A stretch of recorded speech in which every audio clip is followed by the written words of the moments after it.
My name is Beth Bedore, and I am with Creative Life by Design. And I'm really excited today. We're going to talk about burnout, which a lot of people have right now, burnout and transitioning to a meaningful, mindful life. Doesn't that sound wonderful? And who I have with me today is Dr. Assaad Mounzer, and he is a professional certified coach. And he's also certified in NLP, mindfulness teacher, and he's also a motivational speaker, author, mentor, and he's also a talented coach, which I have found out about, I learned about. Now he is a doctor of urology. And when he was doing urology in his clinic, he got some burnout. And he's like, what am I going to do now? And he decided to transition into this new profession of being a life coach. He is a member of the ICF and holds a master's degree in spiritual psychology. He has a mission, and his mission is to assist professionals who are experiencing the negative effects of stress and getting them in touch with their inner wisdom. We all have inner wisdom, and he helps them to get in touch with that inner wisdom, to regain enthusiasm. Remember when you were younger and you were a kid and you were like, let's go. As soon as you got out of bed, you were so enthusiastic. And finding inner peace. Building resistance to prevent the burnout is very helpful, and he helps us with that. And he just wants everybody to live a meaningful life in abundance with their values and their purpose. And I think a lot of us right now are also looking for our purpose. So without further ado, I'm going to have him start speaking on this topic. Hi, Beth. Thank you very much for inviting me. Yes, indeed. We have had a tough couple of years, and a lot of people are experiencing burnout, which is really, the disease of the century, I guess. Burnout has been very common in the medical profession even before COVID. When I did my research and looked at the statistics from Mayo Clinic, where they interviewed probably more than 10,000 physicians, they found out that more than 55% have signs or symptoms of burnout. Mm-hmm. And then they found out that mindfulness could help build resilience to prevent burnout. So when I experienced burnout myself, and burnout really is a compilation of symptoms like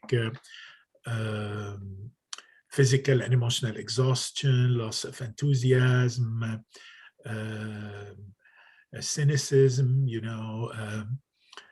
like the patient becomes a number instead of being a human being, and loss of passion and purpose, So when I experienced all that, I was becoming irritable. I was becoming really dissatisfied with what I'm doing. It felt to me like this is not where I want to be at this point. Although I had a great practice and very successful practice, but the last few years of my practice, I lost the passion. So I knew it's time to transition. That's when I decided to transition to become a certified coach, and a year later to become a certified mindfulness teacher. And since then, of course, I received coaching myself, and when I got the certification in mindfulness, we also go through a whole year of program of mindfulness meditation and workshops and retreats to become in touch, with our own inner wisdom. Like you said, every one of us has inner wisdom. Every one of us has a purpose, and sometimes we forget because we get so busy with everything that's happening around us that we forget what's really important, what's essential. Like the little prince said, what's essential we can see only with the heart. And it is true, we have to come back to our heart. We have to come back to um, being kind to ourselves first, and then to others. Uh, One of the main thing I recommend for to prevent burnout and build resilience is self-care. As physicians and healthcare professionals and nurses, and probably most other professions, we do not learn self-care. Not in school, not in college, and it's like a life. The life would teach us how to take care of ourselves. And self-care doesn't happen only on the physical level. We all try to exercise, eat healthy food, but that's not enough. Health is a balance between our physical, mental, emotional, and spiritual, because we are a whole. We're not only our thoughts, we're not only our emotions, we're not only our body, but we are all of that connected by our soul. So I uh, I uh, I insist of having emotional self-care, mental self-care, and spiritual self-care. Yes, I agree to all of the above. I'm a physical therapist by trade, and I was experiencing some burnout. And what made me transition to doing all the things I'm doing now and life coaching myself is I have kidney disease. So not only was I experiencing burnout, but they wouldn't let me go back to work while I'm waiting for a kidney. So that's what made me transition. But I also felt that burnout within our community and healthcare. And this was even before the pandemic, COVID hit. I was feeling it. It had changed so much over the years. I would say I did maybe like 30, 35 years, and it's changed significantly. So I can Yeah, appreciate what you're saying. yeah. Yeah. Yeah, and a lot of people ask me, what do you mean emotional self-care or mental self-care? Hmm. So the way I explain it is like, for mental self-care is like giving ourselves positive messages, because most of the time we are our worst judge. We judge ourselves so harshly that if we do that to any friends of ours, we won't have any friends left.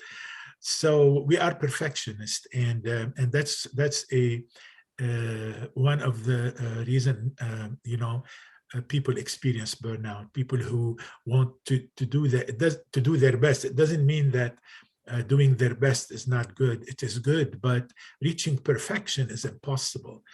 So we need to stop at a point where, yes, I'm doing my best and my best is enough. And my best can change. It could be sometimes excellence, it could be less than excellent. And we need to accept that without judging ourselves. So giving ourselves those positive messages is very important. The other thing also is nurturing positive emotions, because also, we have reflex, we learn negative emotions, because there are 90% of the messages we receive around us from the media or from anywhere else or a job are negative. So it is tough to focus on the 10% which are positive messages. So we need to give ourselves those positive messages. We need to build affirmation, decide what our values are, decide what we like to nurture. How do we want to show up in the world? And by doing affirmation and reaching that level of relaxation, physically, emotionally, and mentally, will give us the resilience to be able to keep moving forward. So it is important to learn how to talk to ourselves first, and then how to talk to other people, like building our emotional intelligence, to become aware of our emotions, and then learn how to manage our emotions. So that's very important. Yes. So well, I think we all have negative thoughts about ourselves, about our life situation. So how do you have people transition from all those negative recordings in their head to having positive emotions, positive experiences in life, positive things that they can say to themselves? Yeah, great question. it doesn't happen overnight. So we don't have a quick fix. It's not a quick fix. We're used in our culture to have quick fixes. We want everything now. And unfortunately, this doesn't happen. We need first to be patient with ourselves, to learn patience. We need to practice. The more we practice, the better we become. And the way we practice is first, like saying our affirmation in a positive way. Let's say I'm an anxious person and I get nervous, and irritable during the day. So I set an intention. Setting an intention in the morning is so important, and it's part of the 4 keys of mindfulness that I teach. The first key is attention and intention. So setting an intention, okay, my intention today is to stay calm or be more relaxed. And just setting the intention sometimes will give us like like a flashlight, that you, when you remember it during the day and you're running and doing your things, oh, my intention today was to stay calm. So you stop. That's what I recommend people. When you're running, stop. Take a deep breath, just take a deep breath, and then remember your intention and decide how do you want to continue. So I teach people to respond instead of reacting. Most of the time, what we do when we get irritated or when we get when somebody pushes our buttons, we react with anger, or we react with impatience, or we react with sadness, whatever. There are many ways we react. So let's say somebody tells me, you're stupid. So instead of telling, just turning and telling them you are stupid, and get angry about it because it touches, my self-esteem, I stop. I take a deep breath, and during that second, I decide in my head how do I want to respond instead of reacting. And then I could turn and say, yeah, maybe that's your opinion, but I know who I am. Just one example. Because when we react, in an angry way, it triggers the fight or flight response. That's an autonomic response. We have an autonomic nervous system, which is most of the time not under our control. And then there is secretion of adrenaline, and we get upset. Our blood pressure goes high. Our heart starts racing, and on the long run, that can create health problems. So it's important to just teach people how to manage their emotions better. And it has been shown by research from Harvard, neuroscience lab, that doing mindfulness daily meditation for 8 weeks could change the structure of your brain. Yes. It's called the neuroplasticity. Yes. And a lot of new circuits are formed, and we can learn new habits. We can learn to become patient. We can even learn to become happier in our life. But it takes practice and practice and practice. Yes. And I like what you spoke about breathing. Breathing is so important. And just think about it. When you're in kindergarten, you sit behind desks a lot of the time, or at least when you get to first grade. And you're holding everything in, and you're not learning how to breathe and expand. And as you run around all day, you're not consciously thinking about breathing. Now, we all have to breathe, otherwise we wouldn't live. But when you focus on the breath, and there's so many different ways of breathing to either help with depression, to help with anxiety, if you want to increase your energy, if you want to decrease your energy. So I think that's a vital part of the mindfulness. Are you still with me? Okay. Because it's cutting in and out a little bit. So that was the first step. What are some of the other steps that you can talk about? I think you said 4 of them. Yes, the 4 keys of mindfulness are first attention and intention. So when we sit down and focus on our breath, we're training our attention to focus on what we want our brain to focus on, because they call it the monkey brain. It's our brain is always busy, and there's no way we can stop our brain or empty our brain. So what we're doing is shifting our attention. We shift our attention from the thoughts or the emotions to the breath. And we acknowledge the emotions and the thoughts.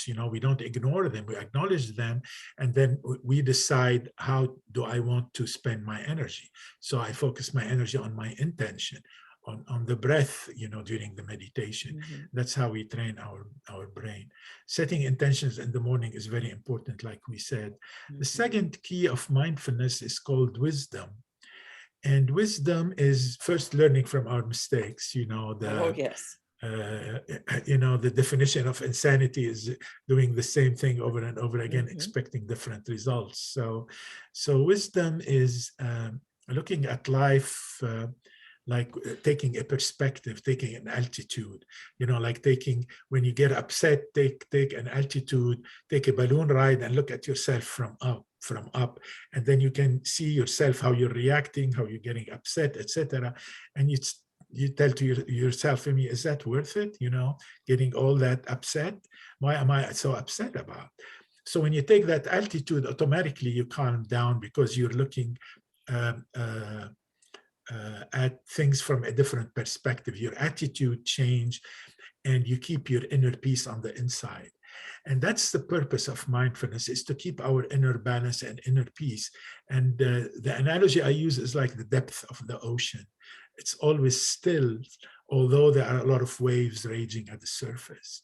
So mindfulness will help us, realize that we can still have emotions, we can still do a lot of things, and we can still have a lot of thoughts, but we don't want to let it disturb our inner peace. So that's one factor.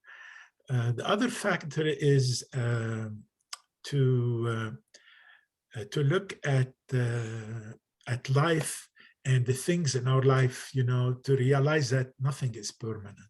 That's part of the wisdom also, to realize that, everything we can lose in a moment, just like that. So don't get attached. That's part of the wisdom, is to realize that we don't need to get attached to anything. We can make plans, we can have expectations, have goals, but we don't want to get attached to the results. I mean, it's great if we have great results, but if we don't have the results, we won't just let it go and keep going. The third key to mindfulness is values. So it's important to live our life in alignment with our values. And values change, and they are different for different ones. But choosing positive values is going to make our life much easier, going to make our life richer, because we are in alignment with our purpose. We're here for a reason, and each one need to find what's the reason. Why am I here? I'm here for a certain reason. Is it helping others? Is it helping myself? Is it just sit down and pray? Is it being of service? Is it having a discovery? A lot of people have different purposes. So we need to focus on that purpose and use our value, nurture our values to be able to reach that purpose. And the last key is the open heart, which means, and the open heart has also 4 qualities, which are equanimity, compassion, loving kindness, and empathetic joy. And so, each one of those will take a whole lecture, but it is, to be kind to ourselves first, and kind to other people, to be of service to ourselves and to other people, to have compassion, of whatever is happening around us. But the most important, to have self-compassion, because if we don't have self-compassion, there is no way we can be compassionate. And as caregivers, we forget to take care of ourselves. We are taking care of other people and feeling with them and empathize and forget ourselves. And that's why some people go into empathy fatigue, because they take care of others and even caretakers, if you have a Yes. family member who is sick, you take care of them all the time, you forget to take care of yourself, you're going to have fatigue at the end. So I always insist on self-care, self-compassion to be able to stay, stable and in balance. Mhm. Yes. That's I in love brief. that thought. What I say to some of my friends is when I'm observing myself, I'm eating the popcorn and watching the drama, and I'm the drama queen in that show. So I can recognize what's going on, step away, take a breath, and reevaluate. Right, right. Yeah, that's a wonderful way to do it. And yeah, and I'm sure you learned that, because when I first heard of it, it didn't make sense to me. It's like, how am I going to take altitude? How am I going to separate myself from myself? It didn't make sense. And with practice, realize that it's just in your mind. It's just your attitude, Mhm. and yeah, that's the way to do it. You gain equanimity, which is the first key of the open heart. Yes. Now, some people can really get in touch with what their values are. But when it comes to their purpose, there are so many people that I've spoken with professionally and just as friends and stuff. They're like, I don't even know what my purpose is here. So, how do you help people, support people to really learn about what their purpose is coming from within? Yeah. Yeah, I mean, that's a challenging question, because sometimes it take years to find your mission and your purpose. It's not something, it just happens like that. And for some people, it may just be clear since they were born. I don't know. Some children, they know what their purpose is since they are children. Because you see them helping others, being empathic, doing things, the way they like to do them. So some people may find their purpose easy, some don't. It took me a while to find mine, and of course it changes, with times and with maturity. The way I ask them to do is, two things I recommend. The first thing is to uh, uh, think about someone who inspires them, and describe the qualities that they see in that person. And then I ask them to reflect on themselves and Mhm. see where they have those qualities, because most of the time, when we see a quality in someone else, it means that we have it inside of us, but we don't recognize it, or we're ignoring it. So it takes some, reflection time, and usually we do that in a retreat, because you need to have that safe space, trustful space, and so slowly they can start discovering, and it takes time, because sometimes our heart is so covered, because we want to protect ourselves, that we forget about those qualities of the open heart. We forget that, when we were younger, maybe we were different. We handled things differently, and life happens, and experiences, and bad experiences, and it just it's like a fog, and we need to remove the fog. So that takes time, and that takes practice, and that takes a lot of follow up, and people sometimes may need to to go deeper, and Mhm. to be able to find what's really missing, and what's getting in the way of them progressing and to find their purpose. Some people go into coaching, some people go into therapy, like different ways. The other thing I ask them to do, and that what helped me most, is remember, since you were a child, what were the things that made you happy, or that you did all the time without realizing that you're doing it, because it was part of who you are. And then when I remembered, it was interesting, because I remembered, even since I was in school, all my friends used to come and talk to me, and like I'm their confidant or something. So I realized that from that time, I know how to listen to people, which never occurred to me before. It's like, oh my God, yeah, I've been doing that for a long time and I didn't know. And it was only, when I took that master's degree in psychology that we learned that. And I realized, okay, that's part of my mission, is how to listen compassionately to people, how to empathize with them, how to support them. And compassionate listening is one of the best gift you can give someone these days. Uh, and I want to read something for you. I just found it, and I thought that was very interesting. It's Pico Iyer, and he said this part of what he said. Somebody sent me this poem, a friend of mine. In the age of speed, nothing could be more invigorating than going slow. In the age of distraction, nothing can feel more luxurious than paying attention. And in the age of constant movement, there is nothing more urgent than sitting still.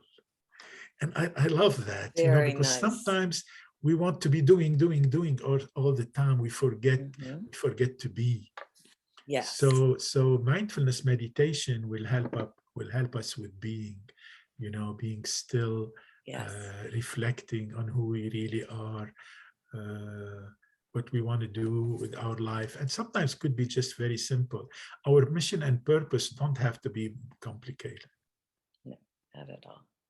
Well, if people want to work with you, I find all this fascinating. And if they want to get in touch with you or to work with you, how can they find you? Well, my website has all the information. It's www.mindfulmdcoaching. That's the name of my business. Mindful because I took mindfulness, MD because I'm a medical doctor, and coaching because I'm a certified coach. So mindfulmdcoaching.com is the name of my business and the website, and a lot of our workshops are on the website. Our contact information are on the website. A lot of free information, in our library. They can reach it on the website.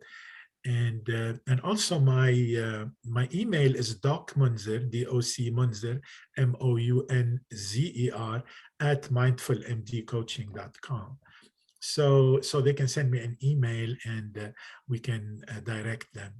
We have also our free Wednesday meditation. We do that at noon Eastern time. We started that actually since COVID started more than 2 years ago. And I used to do it every day. It's just as a service to the community, because I knew how much people were under stress and afraid, and uh, so slowly, it became like 3 times a week, and after that once a week. So we've been doing it once a week for at least a year and a half now. And everybody is welcome. Just they can send the email. You can register to the free meditation on the website, and I'll put them on the email list, and they can participate. And we have different workshops, of course. We just finished a workshop online on Saturday on relationships, because it was Valentine's Day, and it was really nice. They loved it. The participant loved the workshop. That's so nice. Well, I really appreciate this conversation and hanging out with you today. Thank And you. again, I hope everybody has a great day and can utilize some of this wonderful information and find your purpose and your values. And have a great day. Thank Thank you. you. You too. Bye.